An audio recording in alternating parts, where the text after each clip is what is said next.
Hi students, இப்போ நம்ம பார்க்கக்கூடிய ரொம்ப முக்கியமான ஒரு டாபிக், அடிக்கடி எக்ஸாம்ஸ்ல கேட்கக்கூடிய ஒரு டாபிக் அப்படின்னு சொல்லலாம். திருப்பு விசை மற்றும் கோண முடுக்கத்துக்கு இடையேயான தொடர்பு. இங்கிலீஷ்ல torque and angular acceleration. English medium ஸ்டூடெண்ட்ஸுக்கு ஆல்ரெடி இங்கிலீஷ்ல அப்லோட் பண்ணியிருக்கிறேன். ஸோ இது தமிழ் மீடியம் ஸ்டூடெண்ட்ஸுக்கு ஓகே. சரி, திருப்பு விசை இங்கிலீஷ்ல டார்க்னு சொல்லுவோம். ஸோ அப்ப திருப்பு விசைக்கு என்ன லெட்டர் அப்படின்னா டவ். இந்த மாதிரி போட்டு போய் டவ்னு சொல்லுவோம். அதே மாதிரி கோண முடுக்கம் ஆங்குலார் ஆக்சிலரேஷன் சொல்லுவோம். பொதுவா முடுக்கம் அப்படின்னா ஆக்சிலரேஷன் ஏன்னு சொல்லுவோம் ஃபர்ஸ்ட் லெட்டர். கோண முடுக்கத்துக்கு ஆல்பா. அப்ப டவுக்கும் ஆல்பாவுக்கு இடையான தொடர்பு என்ன அப்படிங்கறத நம்ம லாஸ்டா ப்ரூவ் பண்ணுவோம். ஓகேவா? சில நேரங்கள்ல எப்படி கேட்கலாம் அப்படின்னா tau equal to I alpha என நிரூபி அப்படின்னு கேட்கலாம். சரியா? திருப்பு விசை ஒரு வெக்டார் அளவு, அதே மாதிரி கோண முடுக்கமும் ஒரு வெக்டார் அளவு. சோ அப்படின்னு கேட்கலாம். எனிவே சோ பாப்போம். அதாவது ஒரு பொருளை நம்ம எடுத்துப்போம். இந்த பொருள் எப்படி இருக்கணும் அப்படின்னா ஒரு நிலையான அச்சை பொறுத்து, அச்சுன்னா தெரியும் ஆக்சிஸ், நிலையான அச்சை பொறுத்து சுழலக்கூடிய ஒரு பொருளாக இருக்கணும். சரியா? இப்ப எக்ஸாம்பிளுக்கு பாத்தீங்கன்னா கதவு எல்லாருக்குமே தெரியும் இல்லையா? கதவு டோர்னு சொல்லுவோம். அதை சுத்தி இந்த மாதிரி ஒரு ஃப்ரேம் இருக்கும், கட்டளைன்னு சொல்லுவாங்க, ஏதோ ஒரு ஃப்ரேம். சோ இந்த இடத்துல பாத்தீங்கன்னா ஹிஞ்சஸ் இந்த மாதிரி கொடுத்திருப்பாங்க. கதவு சுழல்றதுக்கு, ரொட்டேட் ஆகிறதுக்கு வசதியா இந்த மாதிரி கொடுத்திருப்பாங்க. இந்த இடத்துல கதவு இப்படி நிற்கும், பார்த்திருப்பீங்க.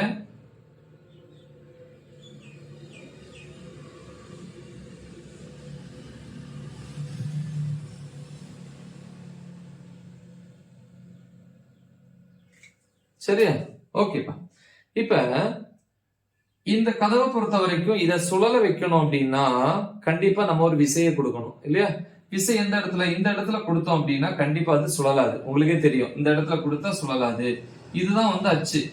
இந்த அச்சை பொறுத்து, இந்த அச்சு நிலையா இருக்கும், இந்த நிலையான அச்சை பொறுத்து தான் இந்த கதவு சுழலக்கூடியது.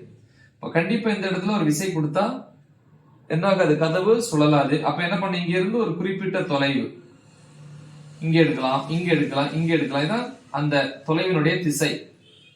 சோ அப்ப இதுல எந்த ஒரு புள்ளி வேணாலும் எடுத்துக்கலாம். எடுத்து அந்த புள்ளியில என்ன பண்ணும், இந்த மாதிரி ஒரு விசையை கொடுத்தோம் அப்படின்னா கண்டிப்பா சுழலும். அப்ப கண்டிப்பா அந்த தொலைவுன்னு ஒண்ணு இருக்கணும் இல்லையா? தொலைவு கண்டிப்பா எடுத்துக்கணும். அதே நேரத்துல அந்த தொலைவுக்கு செங்குத்தாக, தொலைவு இப்படி இருக்குன்னா அதுக்கு செங்குத்தாக இப்படி கொடுக்கணும் விசை. ஆனா இப்படி உள்ள கொடுக்கலாம், பட் அதை நம்ம படத்துல காமிக்க முடியாது. படத்துல நம்ம இந்த மாதிரி தான் காமிப்போம். அதுக்காக மேல் நோக்கி கிடையாது, உள்நோக்கி இப்படி இப்படி வரையும் போது மேல் நோக்கி இருந்த மாதிரி இருக்கும். அதான் விசை. கரெக்டா? எஃப் அப்படின்னு நம்ம எடுத்துக்கலாம். அப்ப ஒரு குறிப்பிட்ட தொலைவுல ஒரு விசையை கொடுத்தோம் அப்படின்னா கண்டிப்பா அந்த பொருள் என்ன ஆகும்? சுழலும். எதை பொறுத்து? நிலையான அச்சை பொறுத்து சுழலும். சோ அந்த விசைக்கு பேரு தான், அப்ப உருவாகக்கூடிய அந்த விசைக்கு பேரு தான் சுழற்சி விசைன்னு சொல்லுவோம். இன்னொரு பேரு திருப்பு விசை. லெட்டர் டவ் ஈக்குவல் டு இந்த இருக்க இடப்பெயர்ச்சி அல்லது தொலைவு ஆர் பெருக்கல் எஃப். இதுல பாத்தீங்கன்னா இது என்னது? அந்த தொலைவினுடைய திசை. இதுல எந்த இடத்துல வேணா எடுத்துக்கலாம். அதனுடைய திசை வெக்டார், விசையும் வெக்டார், ரெண்டுமே என்னது? பெருக்கல் சமன்பாட்டுல இருக்கு. கரெக்டா? இதை என்ன சொல்லுவாங்க அப்படின்னா கிராஸ் ப்ராடக்ட்னு சொல்லுவாங்க. அதாவது குறுக்கு பெருக்கல் அப்படின்னு சொல்லலாம், அல்லது வெக்டார் பெருக்கல் அப்படின்னு சொல்லுவாங்க. அப்ப ரெண்டு வெக்டார்கள் வெக்டார் பெருக்கல் இருந்துச்சுன்னா கிடைக்கிற ஆன்சரும் வெக்டார். சரியா? சோ இதை பேஸ் பண்ணி நம்ம எழுத போறோம். இது வெக்டார்ல இருக்கு. இதை நீங்க ஸ்கேலார்ல மாத்தும் என்ன வரும்? ஆர்எஃப் சைன் தீட்டா அப்படின்னு சொல்லி ஃபார்முலா படிச்சிருப்பீங்க. சோ இதே மாதிரிதான் நம்ம என்ன பண்ண போறோம்? ஒரு பொருளை எடுத்துக்க போறோம். சோ இது ஒரு பொருள். அதிகமா இயற்கையில கிடைக்கக்கூடிய பொருள் இந்த மாதிரிதான் இருக்கும். எப்படி இருக்கும்? ஒழுங்கற்ற முறையில இருக்கும், அதாவது சீரற்ற முறையில இருக்கும். தரையில இருந்து ஒரு கல்லை எடுத்தீங்கன்னு எப்படி இருக்கும்? கல் ஒழுங்கான வடிவத்துல இருக்குமா? அப்படி கிடையாது. ரைட்? அதே மாதிரி ஒரு பொருள். அடுத்து என்ன வேணும்? சுழல வைக்கணும்னா ஒரு அச்சு வேணும், நிலையான ஒரு அச்சு. சோ இதுதான் அந்த அச்சுன்னு வச்சுப்போம். கரெக்டா? எஸ். சோ அப்ப இந்த இடத்துல நான் விசை கொடுக்கிறேன்னா இந்த இடத்துல இருந்து இவ்வளவு தொலைவை நான் எடுத்துக்கணும். இந்த புள்ளி தான் ஓ, மைய புள்ளி. அச்சுல ஒரு மைய புள்ளி ஓ எடுத்துக்கிறேன். கரெக்டா? எஸ். இதுல இருந்து இதுல பாத்தீங்கன்னா தெரியும், இந்த பொருள்ல ஏகப்பட்ட துகள்கள் இருக்கும். அதுல ஏதாவது ஒரு துகள் மேலதான் நம்ம விசை கொடுப்போம். கரெக்டா?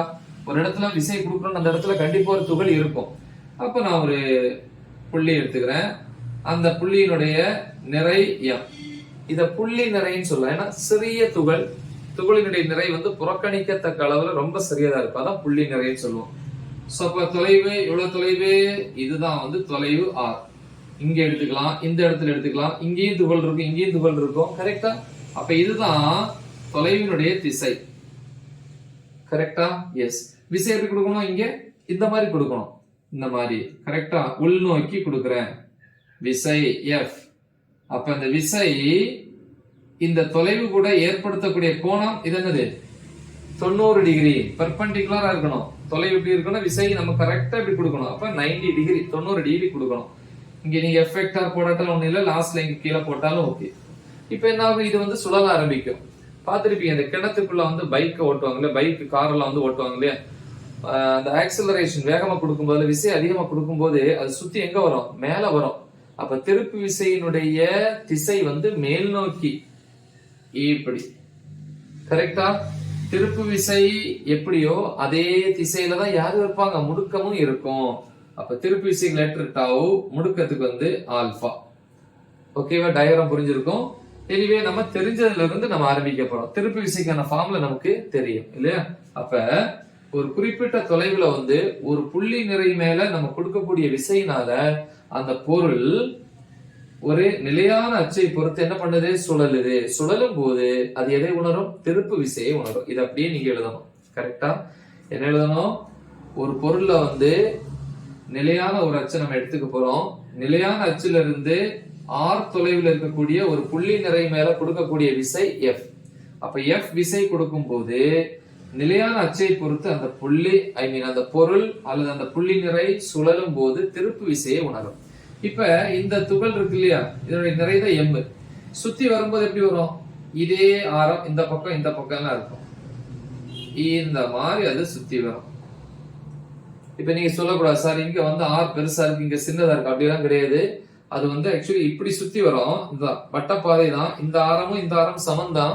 பட் நீங்க இந்த சைடுல இருந்து பார்க்கும்போது இங்க சிறியது மாதிரி தெரியும். பாக்குறதுக்கு நீள்வட்டம் மாதிரி தெரியும். நீள்வட்டம் கிடையாது, வட்டம் தான். சரியா? இந்த ஆரம் எல்லாமே சமம். அப்ப இந்த புள்ளி நிறை கண்டிப்பா சுத்தி வருதுன்னா எதை உணருது? திருப்பு விசை. அப்ப இங்க எழுதலாம், புள்ளி நிறை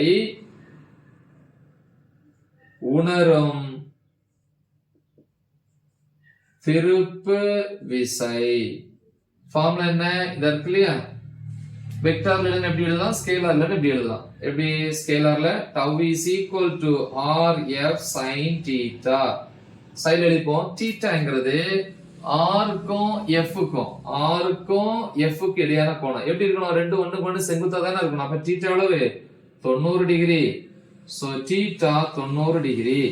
அப்ப tau is equal to rf sin 90 degree. sin 90 degree மதிப்பு, இது ரஃப் ஒர்க். என்ன அந்த லைன் போட்டுருக்கல ரஃப் ஒர்க், அது இல்ல அவசியம் கிடையாது. ஓகே, 1 sin 90 மதிப்பு என்னது? 1. அப்ப இது 1 போட்டா 1 into rf. So tau equal to rf அப்படின்னு கிடைச்சது. சரி, நெக்ஸ்ட் ஸ்டெப் பார்ப்போம். இத பிரிக்கலாம். tau is equal to r into f என்னது? விசை. விசைக்கு என்ன formula? f is equal to எழுதிக்கலாம். f is equal to ma. அப்ப இந்த f க்கு வந்து m into a ன்னு எழுதிக்கலாம். சரியா? வேணா இத சமன்பாடு 1ன்னு வச்சுக்கோங்க. அது நமக்கு தெரியும், இரண்டாவது அலகுல படிச்சிருப்பீங்க கைனமேட்டிக்ஸ் இல்லையா? இயக்கவியல்ல ஒரு சமன்பாடு வரும். நேர்கோட்டு திசை வேகத்துக்கும் கோண திசை வேகத்திற்கும் இடையான தொடர்பு என்னது? v is equal to r omega. இப்ப நான் என்ன பண்றேன்? ரெண்டு பக்கமும் அதுக்கு வந்து வகைக்கல் எடுக்க போறேன், டிஃபரன்ஷியேட் பண்ண போறேன். அப்ப என்ன வரும்? dv by dt. அப்ப இதே மாதிரி இங்க r வந்து தொலைவு வந்து நம்ம சூஸ் பண்ணிட்டோம்னா திருப்பி மாத்த மாட்டோம். அப்ப r into இதுக்கு இங்க d by dt போட்டதனால வலது பக்கமும் யூஸ் பண்ணிக்கணும், d omega by dt. இப்போ என்னாச்சு? dv by dt என்னது? திசை வேகம் by காலம். என்னது? முடுக்கம், ஆக்சலரேஷன். இது என்ன திசை வேகம்? கோண திசை வேகம். அப்ப r into கோண திசை வேகம் by காலம், கோண முடுக்கம் இல்லையா? ஆங்குலர் ஆக்சலரேஷன் என்ன லெட்டர்? ஆல்பா.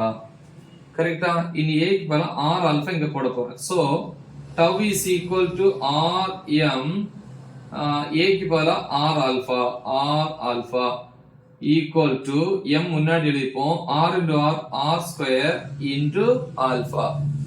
இதுல m r square வேணா சமன்பாடு இது 2ன்னு போட்டுப்போம், ரஃப் ஒர்க்.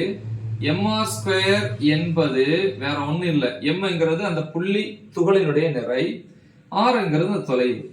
சோ இதுக்கு ஒரு பேர் இருக்கு, இது ஒரு மாறிலி, இது மாறா மதிப்பு.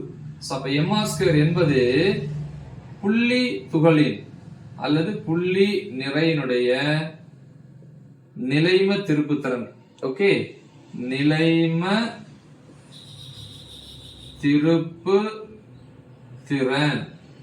இங்கிலீஷ்ல மொமெண்ட் ஆஃப் இனர்ஷியான்னு சொல்லுவாங்க. Inertia letter I. புரியுதா? இது ஒரு துகள். இதே மாதிரி இந்த பொருள்ல வந்து எத்தனை துகள் இருக்கும், அப்ப ஒவ்வொரு துகளுக்கும் கண்டுபிடிக்கணும் இல்லையா? அப்ப நம்ம கண்டுபிடிக்கலாம், பொருள் முழுவதும்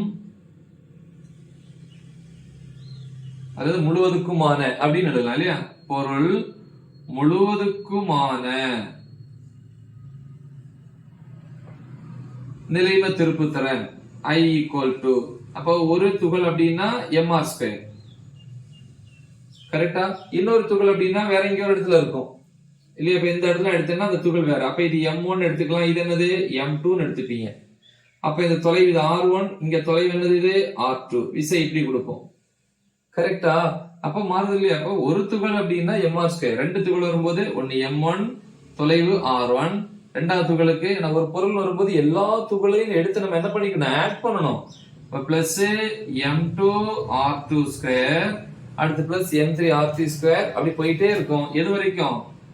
n வரைக்கும், mn rn ஸ்கொயர். ஓகே, அப்ப I ஈக்குவல் டு, இங்க பாத்தீங்கன்னா தெரியும், 1ல இருந்து n வரைக்கும் இருக்கிற மதிப்பை ஆட் பண்றதுக்கு, கூட்டுறதுக்கு நம்ம பயன்படுத்தக்கூடிய சிம்பல் சம்மேஷன். இப்படி போடுங்க. மீதி என்னப்ப 1ல இருந்து n வரைக்குள்ள துகளை வந்து என்ன எழுதலாம், mi ith துகள். அதே மாதிரி தொலைவு ri ஸ்கொயர் இப்படி எழுதலாம். இது ஒரு பொருளினுடைய மொத்த நிலைம திருப்புத்திறன். இது ஒரு துகளுக்கு, இது மொத்தம். கரெக்டா? ஓகே, இப்ப நம்ம இரண்டாவது சமன்பாடுல பிரதியிட போறோம். என்ன கண்டுபிடிக்க போறோம்? நிலைம திருப்புத்திறனை வச்சு திருப்பு விசைக்கான சமன்பாடை கொண்டு வர போறோம் இல்லையா? அப்ப இங்க எழுதலாம், எனவே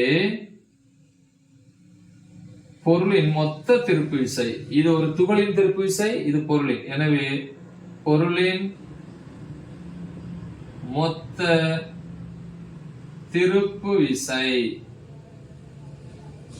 அப்படின்னு எழுதும் போது ஃபார்முலா எழுதிக்கலாம்.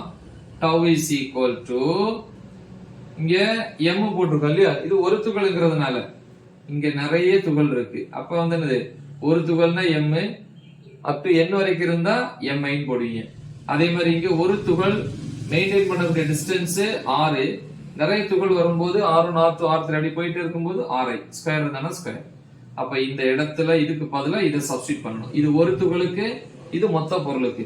ஈக்குவல் டு சம்மேஷன், இது இந்த இடத்துக்கு பதிலா mi ri square into alpha. So இதுல இருந்து tau is equal to, இது ஒரு பொருளினுடைய மொத்த நிலைம திருப்புத்திறன். இத இருக்குல்ல, இதுக்கு பதிலா என்ன போட்டுக்கலாம், i போட்டுக்கலாம். i into alpha. சரியா? அப்புறம் வெக்டார்ல எழுதும்போது, வெக்டாரில் அப்படின்னு எழுதும்போது இங்க வெக்டார் போட்டுக்கணும். திருப்பு விசை வந்து ஒரு வெக்டார் அளவு. அதே மாதிரி வந்து ஐங்கிறது ஒரு ஸ்கேலார் அளவு. ஏன்னா ஐங்கிறது வந்து பாத்தீங்கன்னா நிறையும் தொலைவும் சேர்ந்தது. கரெக்ட் தானே? இந்த நிறைய பொறுத்த வரைக்கும், இந்த தொலைவை பொறுத்த வரைக்கும் கண்டிப்பா அது என்ன ஆக போறது இல்ல, மாற போறது இல்ல. அப்ப அது ஒரு மாறா மதிப்பு. சரியா? அடுத்து ஆல்பா, அதுங்கிறது வந்து என்னது, அது கண்டிப்பா ஒரு திசை இருக்கு இல்லையா? ஓகே, சோ அப்ப இப்படி போட்டுக்கலாம். சோ இதோட முடிச்சிட்டோம். வேணா ஒரு ஸ்டெப் எழுதிக்கலாம். என்னது, tau ஒரு ஈக்குவல் சைனோ ஒரு மாறிலி இருந்தா என்ன பண்ணலாம், இந்த மாதிரி நேர்த்தகவு போடலாம். இதுல என்ன தெரியுதுன்னா, திருப்பு விசையும் கோண முடுக்கமும் ஒன்றுக்கு ஒன்று எப்படி இருக்கு, நேர் விகிதத்தை அல்லது நேர் தகவல இருக்குது அப்படிங்கறத நம்ம தெரிஞ்சுக்கலாம். சரியா? நீங்க இது வரைக்கும் எழுதினா போதும். சோ முக்கியமான ஒரு டாபிக், நல்ல தெளிவா பிராக்டிஸ் பண்ணுங்க. மறக்காம இதை உங்க ஃப்ரெண்ட்ஸுக்கு ஷேர் பண்ணுங்க. All the best. தேங்க்ஸ்.